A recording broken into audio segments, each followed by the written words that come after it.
जब रॉकी ने Kolar gold mines पर कब्जा किया, सोने की नदियां उसके खजाने में बहने लगी, लेकिन साथ ही उसके सिर पर मंडराने लगा मौत का साया। एक काली रात गोल्ड माइंस की पहली चौकी पर अचानक हुआ हमला। बंदूक की गोलियां आसमान चीरती गई। बेबस लोग एक एक कर जमीन पर गिरने लगे। हमलावरों का एक ही मकसद था, रॉकी को मारना। उन्होंने उसकी प्रेमिका को अगवा कर लिया, क्योंकि वो जानते थे रॉकी अपनी औरत को कभी नहीं छोड़ेगा। जाल बिछ चुका था रॉकी को बाहर निकालने के लिए, ताकि उसकी आस्था तोड़ी जाए, उसकी ताकत कुचली जाए और मजदूरों के दिलों से बगावत का सपना हमेशा के लिए मिट जाए। चारों ओर मातम, लोग रो रहे थे और रीना की आंखों में डर था, कहीं रॉकी सदा के लिए सो न जाए। इसी बीच शहर के बड़े बड़े सरदार गुपचुप तरीके से रॉकी के समर्थकों को एक एक कर खत्म कर रहे थे। पश्चिमी तट पर रॉकी के सभी आदमी गोलियों से भून दिए गए। गोल्ड माइंस में मजदूरों की लाशें ट्रकों में भरकर आती रही। लोग सहमे हुए।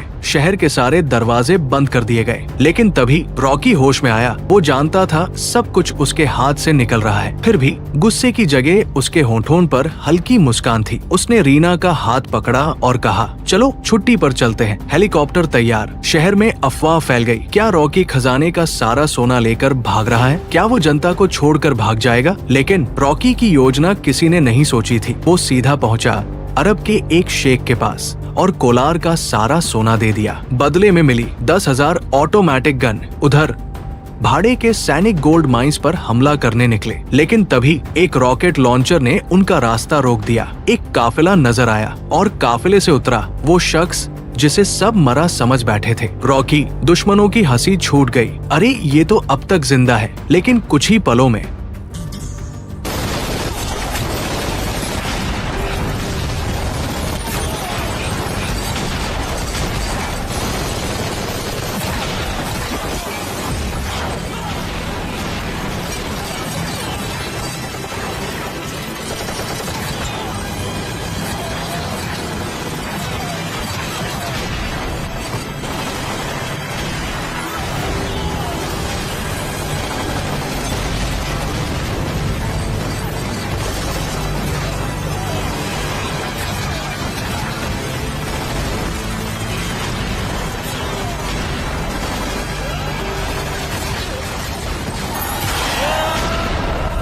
बुलेटों की बरसात ने सबके चेहरे का रंग उड़ा दिया। रॉकी एक गरीब से उठा था, पर जब ताज हाथ आया उसने पूरी ताकत से साम्राज्य फैलाया। 21 राज्यों और 9 फेडरल इलाकों में उसका अगला निशाना भारत का प्रधानमंत्री। ये खबर दिल्ली पहुंची। राष्ट्रपति ने आदेश दिया, कोलार गोल्ड माइंस की पूरी जांच करो। पूरा पुलिस बल हरकत में आ गया, लेकिन ज्यादातर ऑपरेशन फेल हुए। सिर्फ एक जगह जांच एजेंसी को मिली रॉकी के गिरोह से गिरी एक सोने की डली। ये खबर रॉकी तक पहुंची और उसने बिना देर किए पुलिस स्टेशन के बाहर एक भारी मशीन गन लगा दी। जांच एजेंसी को मिट्टी में मिला दिया।